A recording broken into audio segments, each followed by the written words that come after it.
if you live in the Sheffield area and you need a kitchen fitted, make sure you check out JW Interiors. My friend James has been in the industry for many, many years. He is the Vasyl Lomachenko of kitchen fitters, and he's a real good, solid Yorkshireman to boot. So check him out at JW Interiors. I'll leave links in the description below to his Facebook page, to his website, and you can find all the contact details there. So check him out, JW Interiors. Efe Ajagba moves to 14-0 with a 10-round unanimous decision win over Jonathan Rice on his ESPN top-ranked debut. Now, the first thing which surprised me a little about this fight was the difference in height, because Efe Ajagba is listed at 6'6", Jonathan Rice is listed at 6'5", but I'm telling you people, there was a lot more than an inch difference. I reckon if Efe Ajagba really is 6'6", then Jonathan Rice is 6'4" at best. Okay, so I was a little surprised by how much taller Ajagba was than Rice, and I'm very aware that Ajagba's got hair on top of his head, which, you know, can give the illusion that he's taller than he actually is. But no, even if you look at their eye level, in this particular still, Ajagba is not standing up straight. But if you see him standing up straight, especially when they were face-to-face at the start of the fight during the referee's instructions, Ajagba looks significantly taller, much more than an inch. So that did surprise me a little bit. Now, as far as the fight, I've seen a lot of boxing media outlets describing it as a lackluster performance by Efe Ajagba. Well, I've never been massively impressed by anything Ajagba's done so far in his professional boxing career. Okay? That's not to say that I don't think he has talent or potential. He does. I just haven't seen a performance that has really blown me away. You know, even when he was knocking out all these journeymen in spectacular fashion, you could still see that there were issues with his style and what have you. And so the same goes for this fight. To be fair to him though, Jonathan Rice is not an easy guy to look good against because he's competent, he's big, he's strong, and he's fluid. You know, even though Efe Ajagba was the more accomplished of the two in terms of an amateur career, and he's the prospect here, Jonathan Rice has got multiple losses. Rice is a lot more fluid than Ajagba, and you could see that in the fight. So Rice generally tries to come to win. In the fights I've seen him have before with up-and-coming prospects, he's tried to actually win those fights. This one right here, he was a lot more cautious against Efe Ajagba. Yeah, I think he was still trying to win the fight, especially early on, but after maybe 4 or 5 rounds, he went into survival mode, and it was just Efe Ajagba making the fight, Jonathan Rice throwing the occasional counter, but not really trying that hard. Maybe the fitness wasn't there, maybe the confidence wasn't there, I don't know. Even though Jonathan Rice did come in, I think 15 pounds or so lighter than he was in his last fight, but still, there's a difference between being aesthetically in shape and being in shape in terms of cardiovascular, being fight fit, being match fit. So I don't know whether Jonathan Rice really was match fit. Tim Bradley on the ESPN broadcast said it wasn't really anything to do with Jonathan Rice's fitness. It was more to do with his desire. But, you know, I'm not so sure about that because the old saying goes, fatigue makes cowards of us all. If you're not really in the right kind of shape, you're not going to have the type of confidence. Most fighters ain't going to have the type of confidence that they have when they're in absolute tip-top condition. Either way, Jonathan Rice was the more fluid of the two. He was boxing primarily on the back foot. He was using a nice jab, upper body movement, lateral movement around the ring. And Efe Ajagba was stalking him and walking him down for the entirety of the fight. That was pretty much the story of it. Now, most fighters struggle to get serious power in their shots when they're on the back foot and when they're moving around. Okay, especially heavyweights. They struggle to shift their weight forward in a split second from being on the back foot to the front foot to get enough power in the shots. And that was definitely the case with Jonathan Rice. I've seen Jonathan Rice on the front foot in other fights, and he definitely can hit a lot harder than he showed in this Ajagba fight. But because he was so focused on defense, even when he did land, and he landed his fair share of shots on Efe Ajagba. Okay, and I'll get onto Ajagba's deficiencies in just a second. But Jonathan Rice landed his fair share of shots on Efe Ajagba, mainly right hands, mainly as counters. But there really wasn't much on them. Because again, he was on the back foot, he's moving away, and he would notice an opening. Ajagba maybe leave his jab out a little too long, and Jonathan Rice will come in with a shot. So, there were nice shots there from a technical point of view that Jonathan Rice was landing. There just wasn't enough of them, and they weren't damaging enough. Because as I say, he couldn't get the same kind of power on the back foot as he can generate on the front foot. And I'm not saying Jonathan Rice is some spectacular knockout artist or anything like that. All I'm saying is he can punch harder coming forward than he can going backwards, okay, or moving side to side. So, yeah, Rice, as I say, kind of went into survival mode about the midway stage, and Efe Ajagba just trundled along to a victory over 10 rounds. Now, as far as Ajagba and the issues he has, first of all, he's very upright. Very, very upright. There's no upper body movement to speak of there whatsoever. So he really needs to work on that. Apparently he's got a new trainer now. They need to work on getting him more loose and limber in his upper body.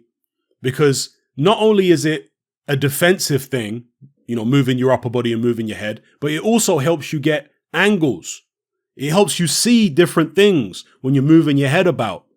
But when you're just stood up like Ajagba always is, as if he's got a rod, in his spine, you don't see as many things.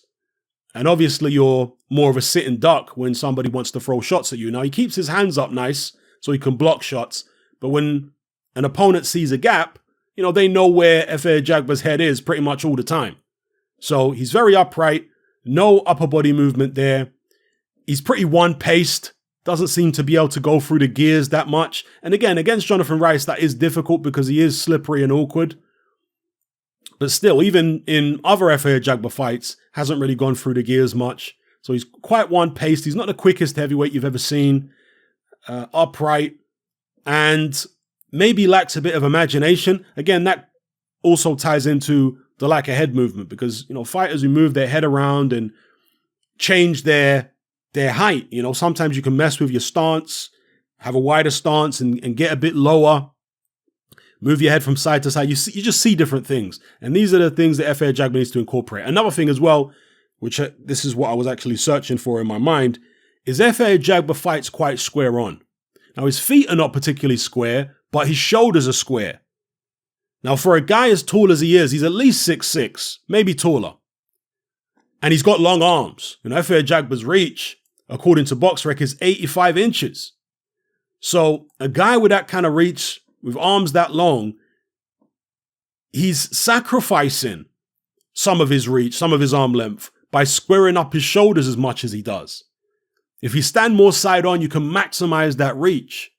So that's another thing I think that they need to work on with Efe Ajagba. I think for some opponents, maybe you won't want to get extra length on your jab. Maybe you'll want to get inside on them, etc., depending on their style and what have you.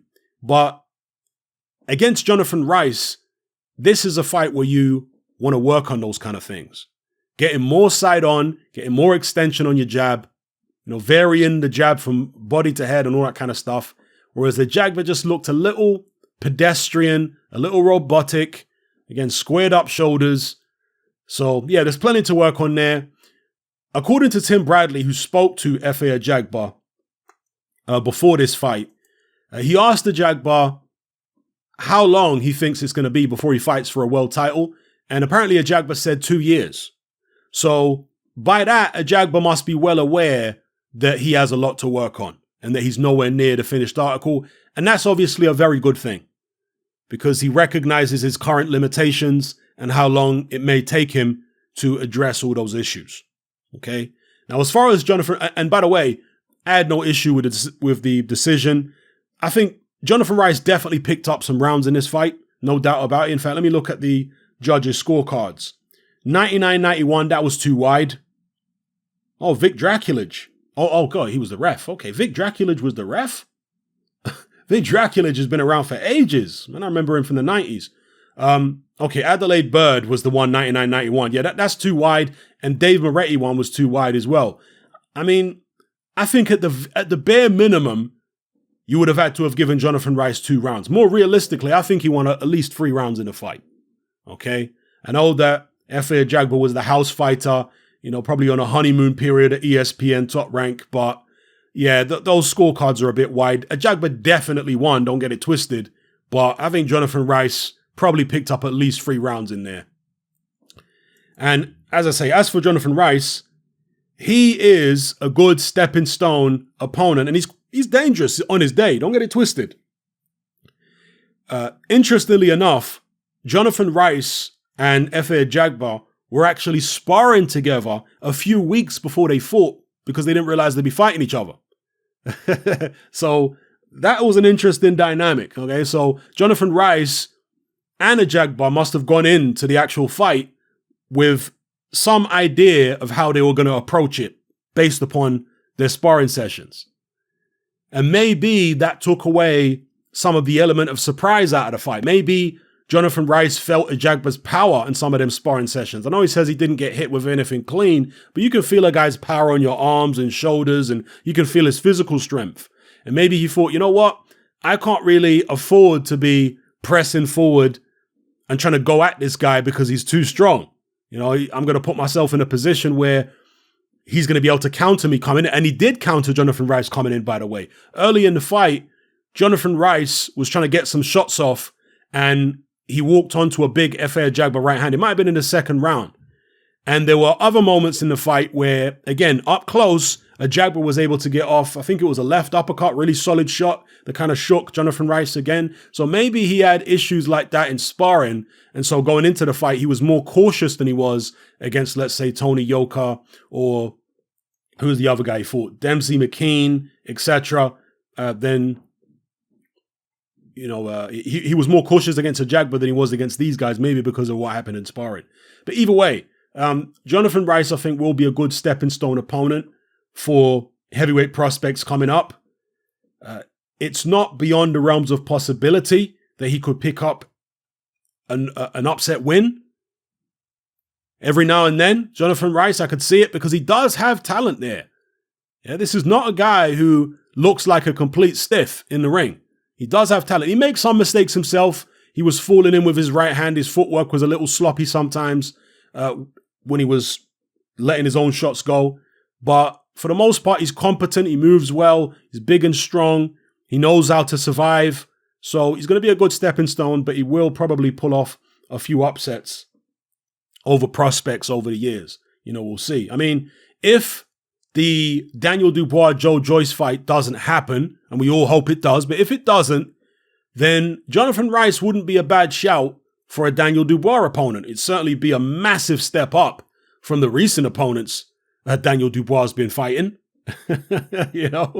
So, and any other heavyweight prospects out there, Jonathan Rice is not a bad shout as a learning fight. And this is what it was for Efe Ajagba. It was a learning fight. Hopefully he learned something from this, and they can go back to the drawing board in the gym with his new trainer, improve, and continue to step up the heavyweight ladder. So let me know what you guys think in the comment section below about this performance by Efe Ajagba. Were you impressed? Were you not impressed? Were you expecting more? Did you think he'd be able to stop Jonathan Rice? Because Rice has been stopped twice in his last fight by McKean, but to be honest, that was like in the dying seconds of the fight. I mean, you can see here, the fight was ended at 2:58 of the last round, and that was when Rice was going all out trying to knock Dempsey McKean out, and he got himself stopped. Okay, so really, I mean, yeah, it was a stoppage, but he was so exhausted, and it was in the dying seconds of the fight. It was a stoppage nonetheless, but he could have avoided being stopped in that 10th round. That's the point I'm making.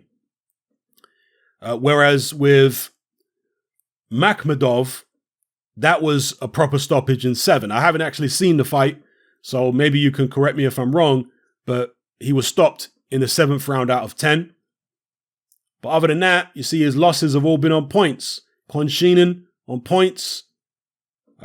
Stefan Shaw on points. Tony Yoka, of course, on points. So he's generally a durable guy and an awkward guy. So let's see how his career, maybe as a journeyman, pans out. Maybe as a fringe contender. Let me know what you guys think in the comment section below. And specifically for Ajagba, if there are any things that he needs to work on which I have missed in this particular video, then drop those in the comment section below. All right, it's happening. I'm out. Join me on Patreon. I upload a minimum of 2 podcasts every single week, covering a wide variety of controversial topics, as well as live stream Q&A sessions. Take a look on screen right now at some of the podcasts I've produced so far. For just $3 a month, the equivalent of about £2 a month, you get access to all my new podcasts and my entire back catalogue of past podcasts, including my popular Confessions of a Nightclub Bouncer series. You can listen on your computer or on your smartphone or tablet by downloading the Patreon app from the Google Play Store or the App Store for free. The Patreon app also allows you to download each podcast in MP3. For less than the price of a cup of coffee, you get access to dozens of hours of exclusive content. It's easy to sign up, there's no contract, and you can cancel at any time. So come and join our community of free and critical thinkers by signing up with me here on Patreon today.